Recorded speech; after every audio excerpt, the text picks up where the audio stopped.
Welcome, listeners. Today, I'll be reading you Martin Eden by Jack London. Martin Eden, with blood still crawling from contact with his brother-in-law, felt his way along the unlighted back hall and entered his room, a tiny cubbyhole with space for a bed, a washstand, and one chair. Mr. Higginbotham was too thrifty to keep a servant when his wife could do the work. Besides, the servants' room enabled them to take in two boarders instead of one. Martin placed a Swinburne and Browning on the chair, took off his coat, and sat down on the bed. A screeching of asthmatic springs greeted the weight of his body, but he did not notice them. He started to take off his shoes, but fell to staring at the white plaster wall opposite him, broken by long streaks of dirty brown where rain had leaked through the roof. On this befouled background visions began to flow and burn. He forgot his shoes and stared long, till his lips began to move and he murmured, "Ruth.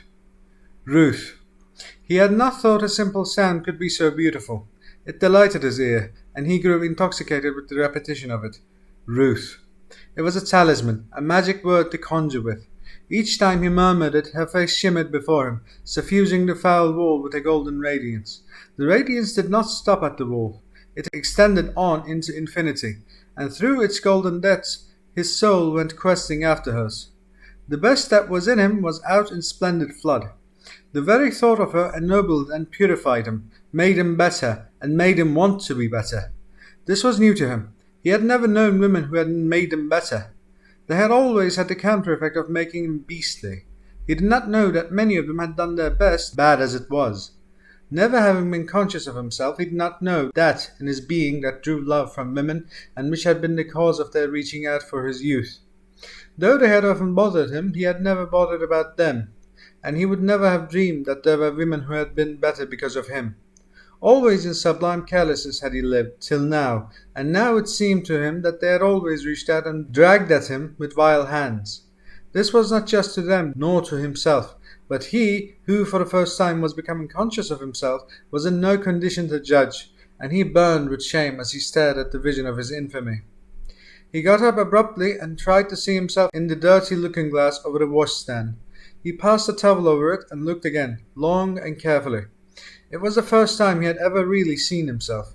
His eyes were made for seeing, but up to that moment they had been filled with the ever-changing panorama of the world, at which he had been too busy gazing ever to gaze at himself. He saw the head and face of a young fellow of 20, but, being unused to such apprisement, he did not know how to value it. Above a square-domed forehead he saw a mop of brown hair, not brown, with a wave to it and hints of curls that were a delight to any woman, making hands tingle to stroke it and fingers tingle to pass caresses through it. But he passed it by as without merit in her eyes, and dwelt long and thoughtfully on the high, square forehead, striving to penetrate it and learn the quality of its content. What kind of a brain lay behind there? Was his insistent interrogation. What was it capable of? How far would it take him? Would it take him to her? He wondered if there was a soul in those steel-grey eyes that were often quite blue of colour and that were strong with the briny airs of the sun-washed deep. He wondered, also, how his eyes looked to her. He tried to imagine himself she gazing into those eyes of his, but failed in the jugglery. He could successfully put himself inside other men's minds, but they had to be men whose way of life he knew. He did not know her way of life. She was wonder and mystery, and how could he guess one thought of hers? Well, they were honest eyes, he concluded, and in them was neither smallness nor meanness. The brown sunburn of his face surprised him. He had not dreamed he was so black. He rolled up his shirt sleeve and compared the white underside of the arm with his face. Yes, he was a white man after all, but the arms were sunburnt too.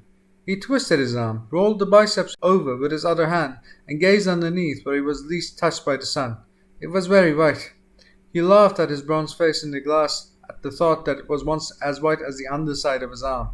Nor did he dream that in the world there were few pale spirits of women who could boast fairer or smoother skins than he, fairer than where he had escaped the ravages of the sun. His might have been a cherub's mouth had not the full, sensuous lips of a trick under the stress of drawing firmly across the teeth. At times, so tightly did they draw, the mouth became stern and harsh, even ascetic. They were the lips of a fighter and of a lover. They could taste the sweetness of life with relish, and they could put the sweetness aside and command life. The chin and jaw, strong and just hinting of square aggressiveness, helped the lips to command life. Strength balanced sensuousness and had upon it a tonic effect, compelling him to love beauty that was healthy and making him vibrate to sensations that were wholesome. And between the lips were teeth that had never known nor needed the dentist's care. They were white and strong and regular, he decided, as he looked at them. But as he looked, he began to be troubled. Somewhere, stowed away in the recesses of his mind and vaguely remembered, was the impression that there were people who washed their teeth every day. There were people from up above, people in her class. She must wash her teeth every day too. What would she think if she learned that he had never washed his teeth in all the days of his life? He resolved to get a toothbrush and form the habit. He would begin at once, tomorrow. It was not by mere achievement that he could hope to win to her. He must make a personal reform in all things, even to tooth washing and neck gear, though a starched collar affected him as a renunciation of freedom. He held up his hand, rubbing the ball of the thumb over the calloused palm and gazing at the dirt that was ingrained in the flesh itself and which no brush could scrub away.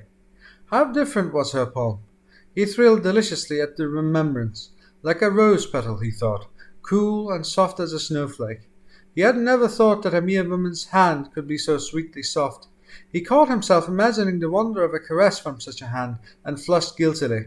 It was too gross a thought for her. In ways it seemed to impugn her high spirituality.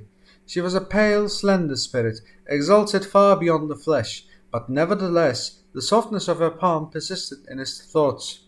He was used to the harsh callousness of factory girls and working women. Well, he knew why their hands were rough, but this hand of hers, it was soft because she had never used it to work with. The gulf yawned between her and him at the awesome thought of a person who did not have to work for a living.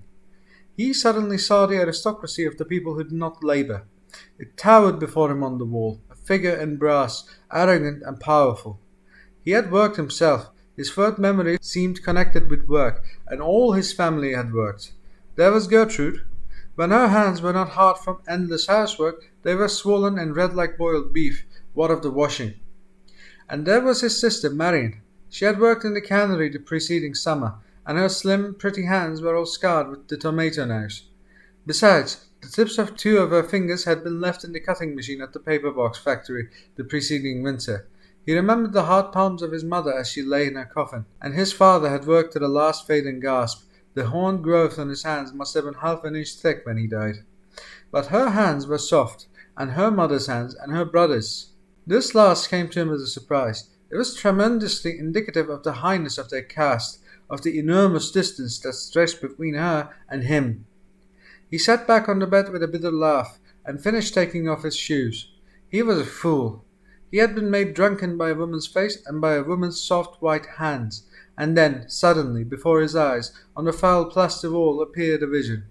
He stood in front of a gloomy tenement house.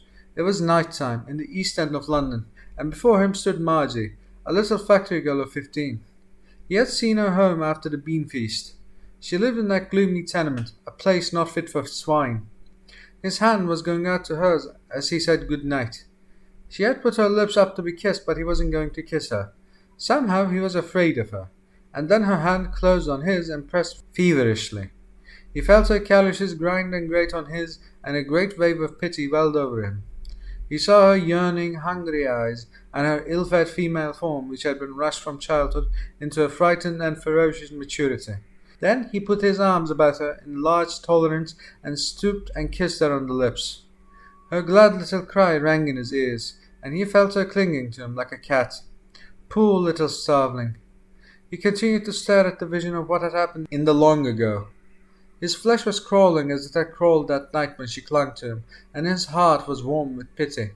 It was a grey scene, greasy grey, and the rain drizzled greasily on the pavement stones. And then a radiant glory shone on the wall, and up through the other vision, displacing it, glimmered her pale face under its crown of golden hair, remote and inaccessible as a star. He took the Browning and the Swinburne from the chair and kissed them. Just the same she told me to call again, he thought. He took another look at himself in the glass and said aloud, with great solemnity, Martin Eden, the first thing tomorrow you go to the Free Library and read up on etiquette. Understand? He turned off the gas and the spring shrieked under his body. But you've got to quit cussing, Martin, old boy. You got to quit cussing, he said aloud. Then he dozed off to sleep and to dream dreams of that for madness and audacity rivaled those of poppy eaters. Thank you for listening, my listeners, and see you another day.